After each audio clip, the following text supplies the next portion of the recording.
Hey everyone, it's Haze, and once again it's time for the Miraculous Monday meme review where my friend Hedge finds me the very best memes across the internet and reacts to them. And I think for the first time ever I'm filming this on the day it's meant to upload because I was working all weekend and forgot I had to film this on Friday. In my defense, I was very preoccupied with my conspiracy board theory video, which I did on the wall here. That was a fun video and I'm glad everybody seemed to enjoy it. It was really fun. I know I look thoroughly crazy, but you know, sometimes just got a little bit embarrassing to entertain other people. And I think I executed it really well. Although the printing was expensive, oh my god. We're not going to do that for every theory video, for every episode. I think we'll stick to, you know, when I think it's going to be a major episode. Like, I might do it again for like Nemesis or something like that, you know? I don't know. We'll see when we get a trailer. Obviously we don't have, at the minute anyway, any images from Nemesis, so I think we'll do it again for sure. Just, you know, not tomorrow or anything. It took a lot of effort. I had to take everything down off the wall, okay, and then I have to put it all back up. There's like a big photo frame there. I have like 4 postcards from the Highlands, no 5, I can't count, from the Highlands. I have my calendar. I have 3 like little pictures from the Highlands when I went. I have this cute print of Barbie as Odette from Swan Lake. I have pictures of 17, my favourite K-pop group. I have a lot of things on the wall. Okay, it took a while. It took a while to set up. But anyway, it was fun. Let's get into the meme review. The first meme is we have Gaby, Baby and Emily try to go back in time with the Rabbit Miraculous and save Emily as soon as you get the Miraculouses. Flex to the entire world that you defeated Ladybug even though your nephew did most of the way. I mean, like, you gotta have an evil villain speech, but like, I get it, like realistically, you wouldn't say anything, you just be like, it's go time. Let's do this now, we've got things to do, let's go, let's move this. Let's go back and save my wife and stop her from using the Peacock Miraculous, or rather allow it to be repaired and then use it so we still have Adrien. But so then none of this happened. I would love to have seen how that played out in like a what if kind of episode sort of thing, like if Gabriel did succeed. What would life be like? Because it seems that Emily kept Adrien at home because she knew she was dying, so she only had limited time with him. So he was homeschooled because of that. And then Adrien was like, well, after she died, Slash was in the murder basement in a fridge, he wanted to go to school. So I'm assuming had Emily never been sick, Adrien would have been sent to school like other children. But would he have been sent to school like DuPont's or somewhere a bit posher? I'm not sure. I don't know. Emily seems, even though she grew up quite privileged, she just comes across as far more down to earth than Gabriel is, even though Gabriel had like the opposite upbringing to her and has like kind of come into privilege with all the money he's earned as a fashion designer and from being married to Emily. So I don't know, like I'm picturing if Adrien had gone to school like other normal children, private school. However, that being said, Chloe, her family's rich. Do they have private schools in France first of all? I'm just assuming they do. We do here, I've never been to one. I'm just assuming they do. But Chloe, I was about to say, her parents are rich. She just goes to what seems like a regular schmegular high school, so I don't know, maybe, maybe not. But I do think it would be interesting to have like a what if episode to see how other things may have played out and who might have been the villain instead. I'd also would just love a nice episode of Adrien with a happy family. And just Gabriel being nice. I really like Hesperia from the Reverse special, so I'd love to have a whole episode of that again. Next meme. Marinette gets a Quagatama, I struggle saying that word, in Bifana, so series 2 episode 8. Meanwhile, Adrien gets his in Reunion, season 5 episode 8. Marinette knows about the price of the wish in Robustus, which is season 2 11. Meanwhile, Adrien only learns in Passion. You didn't tell him till Passion? God, yeah, that's probably right, isn't it? Season 5 episode 7. Mary discovers that Gaby Baby is monarch in recreation, but poor Adrien is left in the dark. Right, I'm fine with the last one. I want him to find out eventually, but for now, with the drama, the tension, I'm cool with that. Whereas the other things, no, I'm not. Like, listen, I understand he's not the lead, I get it, but he's still the male lead. He's still pretty front and centre. His family, his existence is basically why all this is happening, because if Emily had never used the Peacock Miraculous to create Adrien and had never been ill, Gabriel wouldn't have gone on to do this. I'm not blaming Adrien. Okay, no one, you know, it's not his fault. He didn't make his parents do that. Okay, I'm not saying it's his fault, but he is the reason all this has started.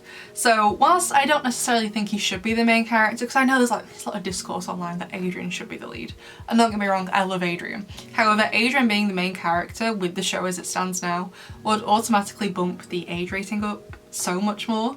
And I don't think it would be appropriate for 8 to 10 years olds just because of all the abuse he goes through. I'm not saying it's not interesting and it's not a valuable story to tell, it just wouldn't be appropriate for that age of children, which is why Marinette is the lead, because what happens to her is for the most part appropriate, apart from that time when Gabriel threw her across the cinema in Ephemeral. Still don't know why that was allowed, to be honest. But it does really, really frustrate me that he is constantly left out with key information that he should know as Cat Noir, like the Kogatamas and like, you know, what actually happens when you combine the Miraculous. Like all this time he's been told like, oh yeah, you can't let Hawkmoth get them, and he's just been like, okay. Why? Don't know, but he just can't have them. It is very frustrating sometimes. Next meme. Oh god, Nathalie, you had the time Miraculous. You could have chosen to save Emily. You could have chosen to save me. Dear Nathalie, shall I remind you that you two had the time Miraculous before, but you didn't use it properly to save Emily either. I still don't really get what was going on in Miracle Queen. Right, I'm always on the fence about the season 3 finale, because first of all, I like the bittersweet ending, where it's certainly not a happy ending. Like season 2 is a happy-ish ending, they don't fully win, but it's not a loss either, so it's like, okay, fair enough. It's good. Whereas season 3, I like that it's a bittersweet ending because they lose Master Fu and now Marinette has all this extra responsibility of being the Guardian. I liked the general emotions that the season 3 finale evoked. However, the Miracle Box thing was just strange.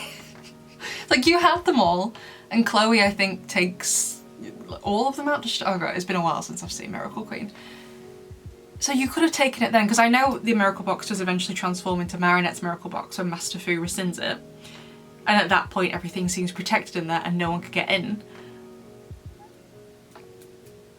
But there was a moment before Master Fu did that, like you had the Miracle Box when you stole it from him and you didn't rescind it until the shelter was about to break. You had a decent amount of time where you could have used the Miraculous for your plan. Gave it baby, as we already know. He's as smooth-brained as his mask and hair are. Next move. The Agreste arc ended in the season 5 finale. Arguably. The Agreste arc will end when Adrien figures out the truth. Yeah, I can see that. The Agreste arc will end once Marinette, Felix, Kagami and Nathalie admit they were wrong for hiding the truth. Yeah. The Agreste arc and its impacts will reign on the show for as long as it's running. Honestly, yeah, I agree. I agree with the last one. Because I was like, the first one was like, it ended in the season 5 finale. I was like, arguably. But just because he's dead doesn't mean it's over. He's still, the effects are still being felt, like we saw in Reckless Driver. People going to therapy for the Akuma attacks, although I'm still on the fence whether or not Aglaé is Lila. Part of me feels bad for thinking she is, even though she had to go to therapy, but she's not real, so it's fine. Like I remember once, looking back on it, I feel really bad about it, but there was a girl in my year in high school. She was a bit of an attention seeker, and one time at break, she fainted. And I was everyone else rushed to get help and I was just stood there. I didn't know at this point I was autistic, by the way. I think I was like 14 years old and I was just stood there looking at her. And I swear I saw her eyes move and I was like, I knew you were faking it. I don't know if she was. But I don't feel half as bad as saying this fictional character might be Lila because she's not real. I never voiced these concerns to anyone in my high school, this girl or anyone else. It was just a me thing. I was like, you're a faker and I know you are. I have no proof. And it's really inconsequential. She only pretended to faint if assuming that's what happened, but I was just like, you're awake. I know you are. But yeah, so like I said, it's still having effects, people having to go to therapy. Like honestly, I'd be so paranoid being in Paris. I'd move, never go on holiday there again. No, no thank you. So I definitely don't think it's over. Just because he's dead, there's still so much more going on with the family and effects still being had. Like you can arguably say the council is still part of the Agreste arc because he was on it, as in Gabriel was on it, and it seems they're still trying to execute something that I'm assuming he had his hand in. Although I do have some issues with the council because I do think it's obvious it was retroactively added in and they're just picking random moments being like, oh, this was the council, this was planned all along, and we're all like, yeah, we know it wasn't, you can stop. Like I don't mind it, it's a fun idea. Like in my Nobody Else fanfiction I have the Court of Butterflies, which is based on the Court of Owls from Batman, who are similar to like this council thing.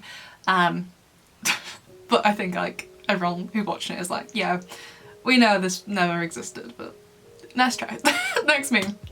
Alya believes Lila over Marinette for 5 seasons, despite also knowing that Marinette is Ladybug, still believe Lila over her best friend. That did annoy me, yeah. Miraculous fans, we hate Alya for believing Lila. Meanwhile, Kagami reveals her best friend's identity to the guy who tried to kill her best friend a few episodes ago. Miraculous fans, my sweet angel Kagami didn't do anything wrong. Okay. I agree in that a lot of people do feel like this, but I don't. I have loved Alya. I think the only misstep I suppose she has taken is, even after Gang of Secrets, she knew Marinette was Ladybug, so she therefore would have realised, or should have realised, that Lila was lying. And she still believed Lila sometimes. I was like, okay. And yes, I know people have been asking, where's this big Alya video? Look, the way I do my videos is that when it's an episode time and they seem to be doing it in batches, my full focus is on them, because I can't make theory videos about the episode after the episode is aired. Most people only care about the commentary and reactions around the time the episode is on. So when an episode is airing, or episodes are airing, my focus is on them, because I only have a short period of time to get said videos out for them. Whereas a video like that about Alya, I could do that anytime. So it is coming, just it's not my primary focus now. A video like that, a big scale analysis about Alya, is something I would do between batches or between seasons, which I thought we were. I didn't think we were getting the next batch for a while, but we're already in the middle of the next batch, so it's on the back burner, but you will get it eventually, don't worry. And also about Kagami, I was never okay with it. I know other people were, but I was not one of them. I was not. Okay. She shouldn't have done it. Next meme. Marinette's family. Adrien's family. Look, it's just a mess. What are we gonna do about it? Alright, I just want Nathalie and the bodyguard to adopt Adrien, and just for this whole nightmare to be over, and just for things to be nice. I'd really like that for him. That would be great. Yeah. I feel bad for him all the time. And Nuru. Poor Nuru. Oh my god. Next meme. Meet potential man. Boy. He's just underwritten. He's Ladybug's best partner. He's a better protagonist. We already talked about this. He is loyal and respects boundaries. Give me liberty, give me fire, give me Ladybug. Alright, retire. 0 wins, 0 relevance. 12 heroes who do better job than him. I mean, they just have different powers, different skill sets. I don't think they do better necessarily. They're just used for different things. Like Pegasus. He's amazing, but in a different way. Actually becomes relevant to the story. Only exists to make Ladybug's job harder. Could and potentially, but never will. Look, it's not his fault. Obviously, because it's not real. I still remember people being like, so in Lies, back in season 4, I had this video, and it's probably the first video a lot of people hated me for, where I basically called out Kagami for, at the end of the episode, shoving Adrien against the wall. And I was like, that is not okay. I was like, don't get me wrong, Adrien's led her on, he's messed her around, and him hurting her emotionally like that isn't okay. But neither is her physically hurting him like that. Because he does say, ow, I'm pretty sure. She shouldn't have done it. And the amount of comments I got that were being like, oh, how dare you, she's allowed to. I was like, no, she's not. But then the other half of the comments were like, well, you do know it's not Kagami's fault, right? Because she's not real. And I was just like, do you think for 1 second I'm actually blaming a fictional character? No! Oh, it'll still make me laugh. But yeah, I mean, we've already talked about him. I don't think I can say much else. Cat Noir, a lot of the times in the early seasons, is used more for comic relief, particularly in season 1, where you don't know his dad is Hawkmoth. I do wish he was given more screen time a lot of the time. This season's been great for him as the show has got more mature, but like, basically in season 2 for season 5, I really think he should have got more screen time. So, it's not his fault, poor boy. He's trying his best with the screen time he gets, but it's just not happening. Next meme. Finds out the father's boyfriend is a supervillain who has tried to ruin her life. Has to watch her boyfriend mourn his father's death. Has to lie to the entire world to protect him. Adrien loses his father and becomes an orphan, forever guilty that he couldn't save his father.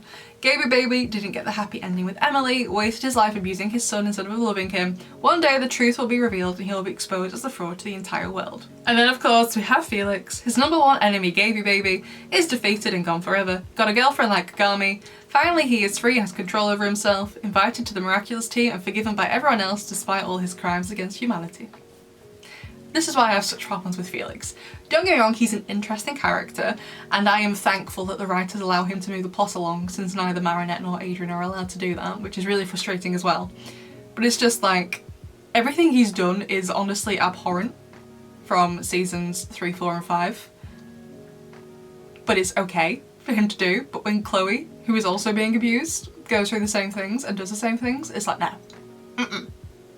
I just do not get it. I never will get it. Don't get it.